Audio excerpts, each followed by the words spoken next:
All right, so now we're going to talk about a nut milk. So, okay, I usually freeze my nuts in the refrigerator, in the freezer. So if you have them out, that's great. So this is what you're going to need. So these are my almonds. They would look like this. So I use a cup of almonds. For a sweetener, you can use actually granulated sugar if you have stevia drops, whatever it is you're used to using.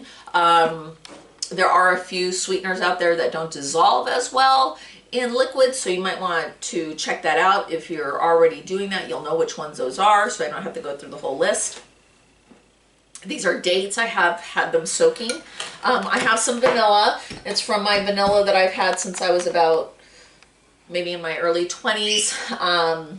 My mom brought me back some vanilla beans, a whole bunch of vanilla beans, and I've had this jar going for about 20 years, so I just keep adding to it.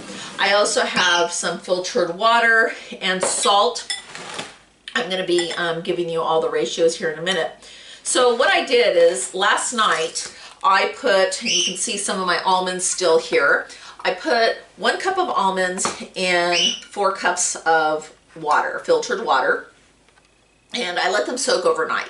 So you can use hot or boiling water, and you can get the process moved ahead by about 2 hours, leaving them in hot or boiled water. What you want to do is you're trying to soften up the almond.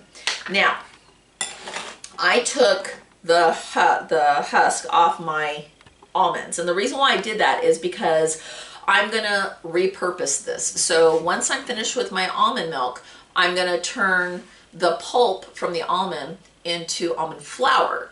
You can change it into almond meal. So I want my almond flour to be white. So usually almond meal has the outer skin on it, and I don't want that, so I went ahead and took it off. This is something you can have your kids do just with your fingernail once it has soaked overnight or 2 hours in hot water. As you can see, I'm peeling that off pretty easily.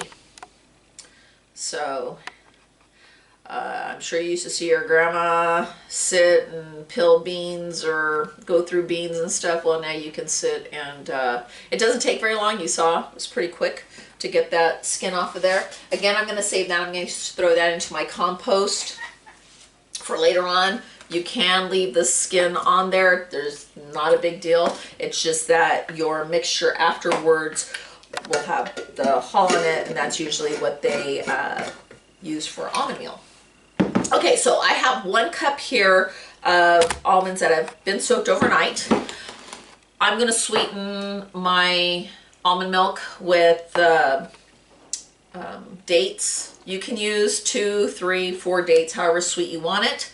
I have a teaspoon of vanilla, and I have a pinch of salt. So not everybody has a lot of kitchen equipment. A lot of people say they have small kitchens.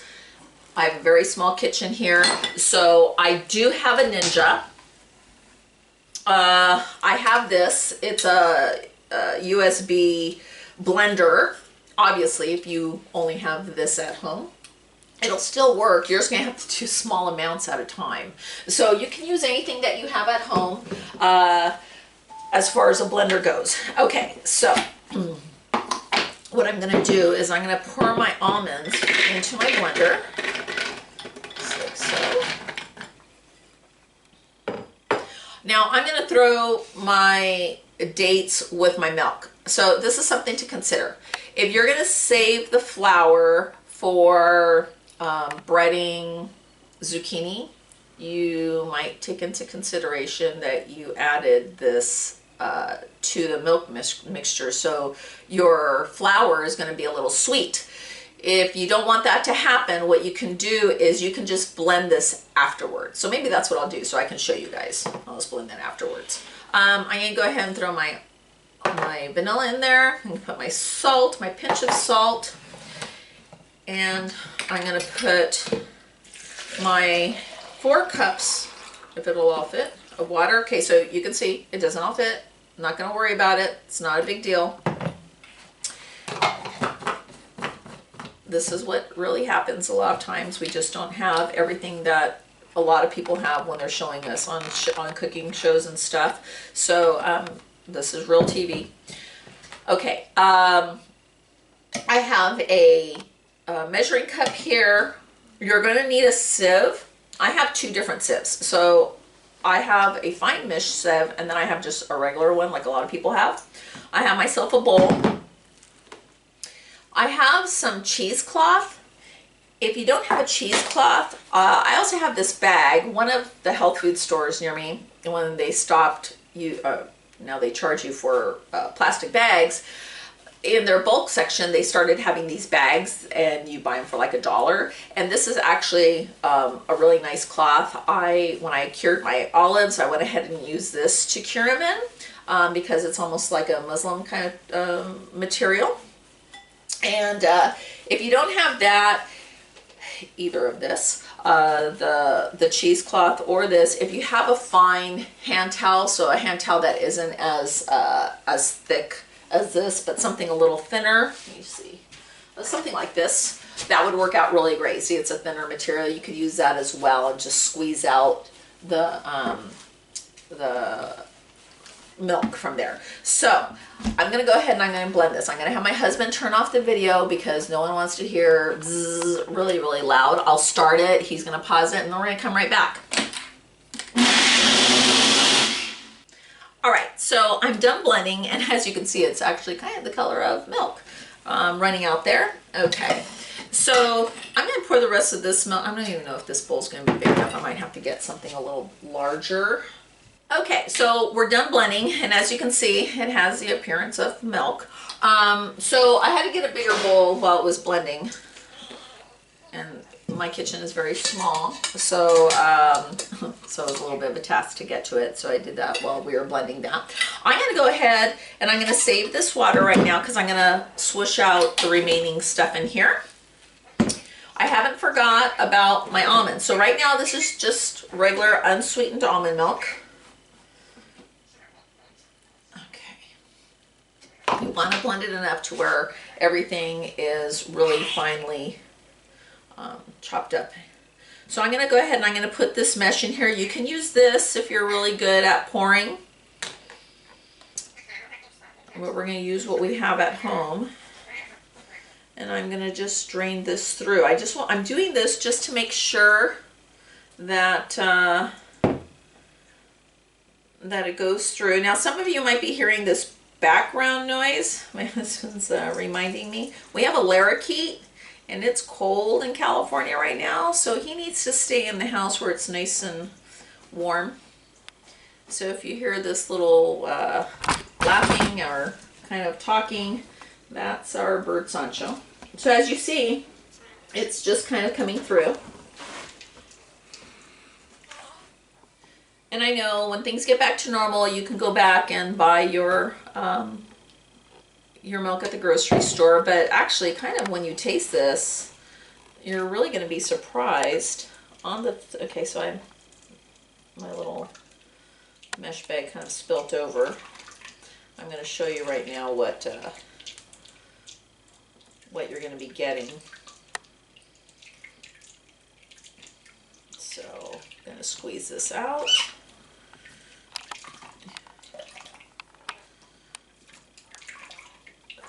And as you see, I'm getting all this. Okay, so I'm going to stop really quick just so you can see what I have. So this right here is going to be my almond flour. Oh, I made a mess. My almond flour. And I'm going to be putting that on a cookie sheet. Let me clean up my mess here that I made.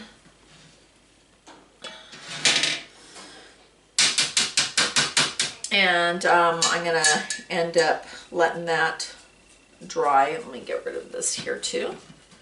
So you see it's already kind of a little crumbly. I'm going to put this back into my cheesecloth and strain it out a little bit more.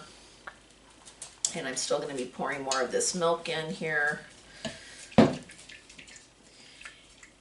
So you can do this with cashews. You can basically do this with any nut. So I know things are rough right now, and going to the grocery store and that, But let's just say I'm in California, things were really, really bad. I do have some walnuts because I got a good deal on them during the holidays. They're in my freezer. I could make walnut milk. You can make the Brazilian nut. You can use that to make almond milk out of. So I know this looks like a little tedious and time consuming, but you know, if you're like me and you've already cleaned baseboards in the house, you might as well make some almond or some type of nut milk while you're at it. You can use hazelnuts. You can make, my husband asked me earlier if I could combine nuts, if I don't have a cup worth of nuts. Yes, I could combine nuts if I wanted to. It's just gonna have different flavors because obviously almond has a different flavor. But if you're going through your stuff and you received one of those gift baskets during Christmas and they have those little different type of dried nuts, as long as they don't have a flavor to it, you could go ahead and do that. So I'm going to continue this process.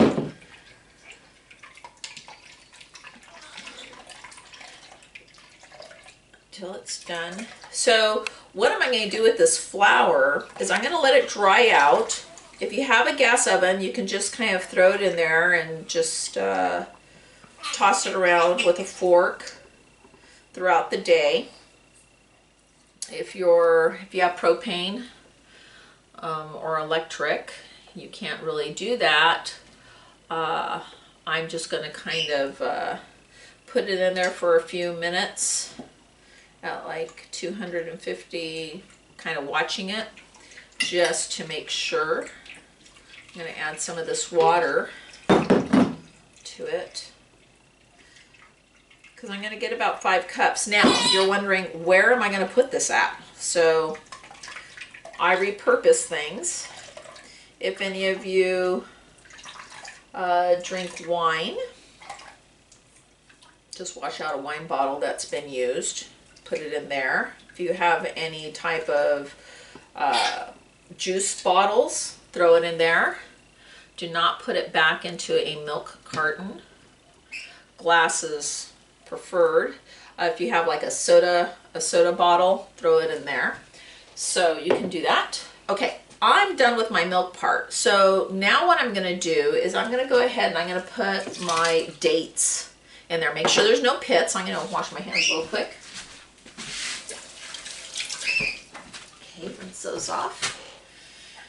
Okay, so now I have my dates. I'm going to throw the rest of this water in there so I can use it. Okay, once again, I'm going to blend this, have my husband turn off the video camera, and let it go.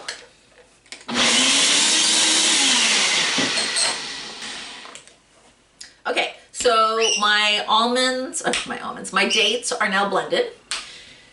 And you don't have to add dates. You don't have to have your milk sweetened. At this point, if you don't have dates, you don't want to use dates, but you want your milk sweetened, you can add sugar to it. It's fine. You can add stevia. You can add drops if you want. So I'm going to run this through. Now, I'm not going to use what's in this mesh into this flour because I don't want this flour to have a sweet taste to it.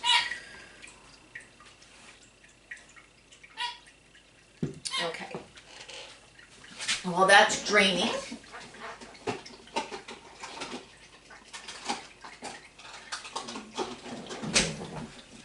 I'm going to get my funnel. So this is what I was talking about. So this was an Italian soda. I lost the lid to it. I use it now for my apple cider vinegar. I put with mother in it so that my husband doesn't think it's gone bad because it's cloudy on the bottom. And then this is one of those wine stopper things. Okay, so your milk is going to last about 4 days unless you have a lot of kids that drink it. So you can put it in, doesn't have to be glass, but a glass bottle. But kind of look around, see what you have. You might have some wine bottles. You might have some other type of soda bottles that you can use. Like I said earlier, you can go ahead and use a Coke bottle if you want. Just make sure you have it washed really well. Do that. Just do not put it back into a milk carton. You don't want to do that. Okay, so I'm just taking my spoon and I'm helping it through because some of the almond pulp is blocking it. So I'm just going to help this out a little bit. I don't know, I'm going to kind of bend this forward so you can see it's kind of a thicker little mixture there. That's why it's having some problems. I'm going to wash out this cheesecloth and wash it out in you know, some nice hot water and hang it out to dry. So see, it didn't take too long. I mean, you want to make sure that the things you're doing doesn't take a long time, especially if you're not someone who really enjoyed being in the kitchen too much, and you kind of have to be now. But also let your kids or grandkids help with some of this. This would be kind of fun for them to learn. They need to kind of have new ways of making things. There are no almond cows. There are no almond trees that give out milk. Some people aren't sure how to make it. Okay, so now I'm going to take my spoon and just kind of mix it around.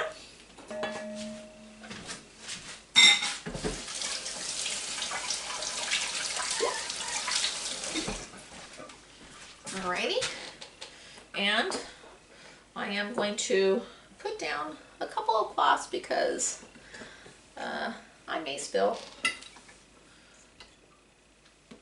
All right, I'm going to pour this into my container.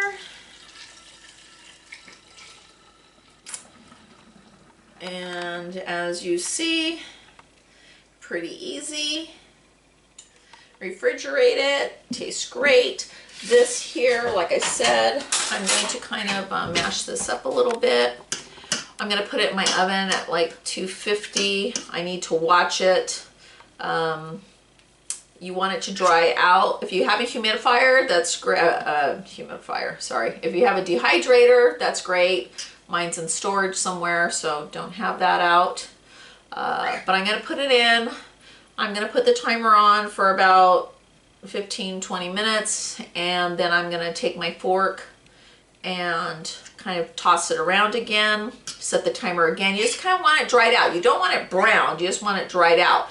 So now from here, if it's still a little gritty and you want to use it to make you know, a cake or cookies or something like that, you might want to put it through the blender again, but make sure it's completely dry, because if not, you're just going to end up with big clumps.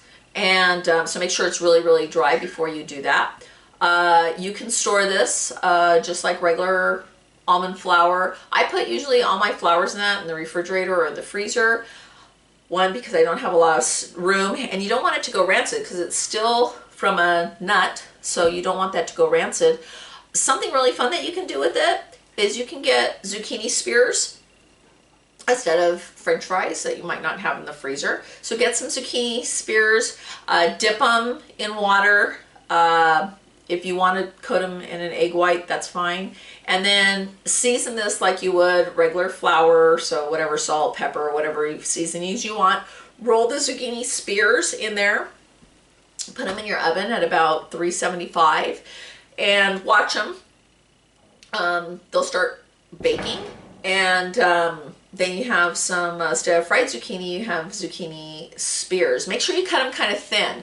If you cut the spears too thick, you're going to have to soak the spears in salt water for at least 10 to 15 minutes to kind of soften that up. But if you just cut them kind of thin, like not as thin as shoestring potato fries, but not as thick as steak fries, kind of in between that, that's a really good one. I'll go ahead and do a video on that one as well. So it's kind of like a healthier snack. So this is what it is to make the almond milk. I'm going to go ahead and throw this in the refrigerator because I like my milk cold. But that's about it. So now this is going to last you for about 4 days, 3 to 4 days. And hopefully you'll like it enough to where you don't have to really go and buy stuff at the store. So remember, you can use almonds, you can use hazelnuts. If you needed to use walnuts, that's fine too, but you want to make sure that you soak it in your water. Overnight's the best because you're not watching it soak. Your dates, you're going to want to soak that as well. I am going to have the exact recipe up on the blog. This was just a video. I like videos better than just reading a recipe, because then you can see how things are made and that I do make mistakes like spilling. So anyways, enjoy your day. Have a good one. Stay safe. Talk to you soon.